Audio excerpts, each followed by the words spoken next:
نماز کی فرضیت قرآن پاک میں آئی، کہیں نہیں کہا کہ نماز پڑھو۔ اللہ اکبر۔ نماز کیوں پڑھتے ہیں ہم بتائیں؟ کیا نام ہے آپ کا؟ نماز کیوں پڑھتے ہیں؟ السلام علیکم دوستو، اس بیان کو پورا ضرور سنیں۔ مدرسوں میں یہ ان کے متعلق سے بیان ہے، تو اس بیان کو لازمی سنیں اور ویڈیو کو شیئر ضرور کریں۔ تو چلیے سنتے ہیں اس بیان کو۔ باقی سارا بھی تمہیں جیسے ٹینشن نہ لو، تم اندازہ لگاؤ 5 وقت نماز پڑھ رہے ہو 70 سال سے، یہی نہیں پتا تمہیں کہ ابھی نماز کیوں پڑھ رہے ہو؟ یہ تو ابھی سیمپل پیش کر رہا ہوں میں، باقی دین کا تو پتہ نہیں کیا کچھ کر رکھا ہے ہم نے، اپنے ہاتھ سے اسلام کا بیڑا گرک کیا۔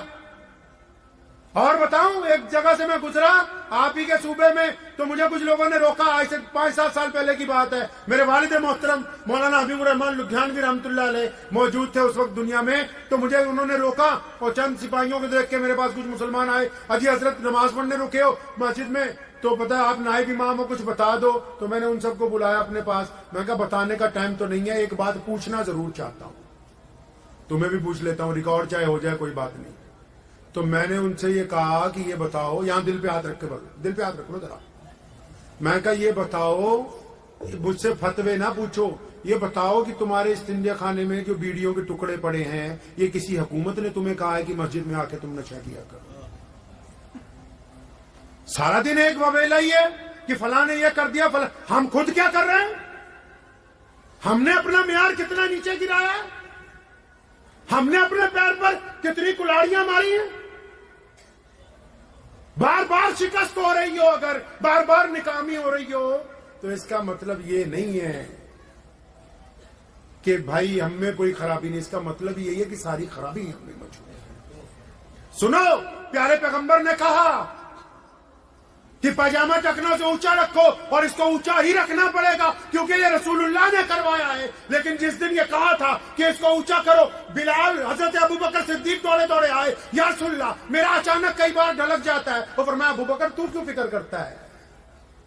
یا رسول اللہ کن کے لیے کہہ دیا؟ کہا تو سب کے لیے۔ یا رسول اللہ کیوں کہا؟ فرمایا ابوبکر یہ پاجامہ اس لیے اونچا کروایا کہ جو لوگ پاجامہ نیچا کر کے، لمبے لمبے کپڑے پہن کے اور لمبی لمبی ڈینگیں ہانکتے ہیں اور ماں باپ کو سلام کا جواب نہیں دیتے، غریب کی طرف نہیں دیکھتے، سڑک پر آ کر کے چلتے ہیں، میں نے یہ کپڑا اس لیے اونچا کروایا کہ ان کے اندر عاجزی آ جائے، گردن جھک جائے، گردن جھک جائے۔ اب ایک بندہ ہو میرے جیسا مولوی، پاجامہ بھی ٹخنوں سے اونچا ہو اور اپنے باپ کو سلام نہ کرتا ہو، ماں کی عزت نہ کرتا ہو، بیوی کے منہ پہ تھپڑ مارتا ہو، بچوں سے گنڈا گردی کرتا ہو، پڑوسیوں سے اس کی بنتی نہ ہو، 5 وقت بھی نماز پڑھتا ہو، اب یہ کمبخت پاجامہ ٹخنوں کی بجائے گھٹنوں پہ بھی کر لے، تب بھی شریعت کو اس سے کچھ لینا دینا نہیں۔ مسئلے کی روح قتل کر دی نا۔ نماز کی فرضیت قرآن پاک میں آئی، کہیں نہیں کہا کہ نماز پڑھو، ہر جگہ اللہ نے کہا نماز کو قائم کرو۔ کیوں قائم کرو؟ کیونکہ قرآن نے واضح طور پر نماز کی فرضیت کے حکم میں یہ بات کہی کہ نماز اللہ کی عبادت کے لیے نہیں، نماز اس لیے تاکہ تم گندی باتیں کرنی چھوڑ دو، اچھی باتیں کرنے لگو، نماز اس لیے تاکہ تم یتیموں کی خبر گیری کرنے لگو، نماز اس لیے تاکہ تم متقی بنو، اللہ کو اچھے لوگوں کی ضرورت ہے۔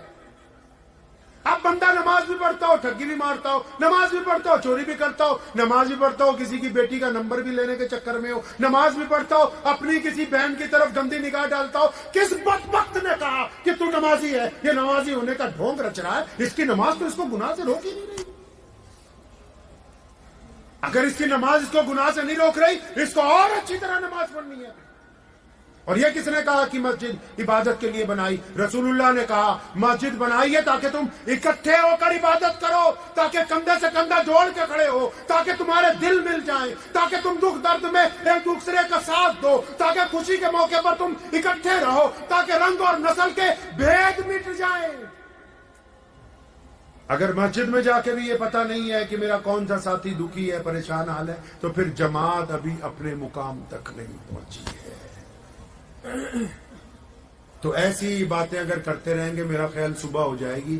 عرض آپ سے بس چھوٹی سی یہ کرنی ہے کہ جب بھی کبھی دین کی مجلس میں جائیں تو یہ سمجھ کے جائیں کہ کچھ لینے جا رہے ہیں،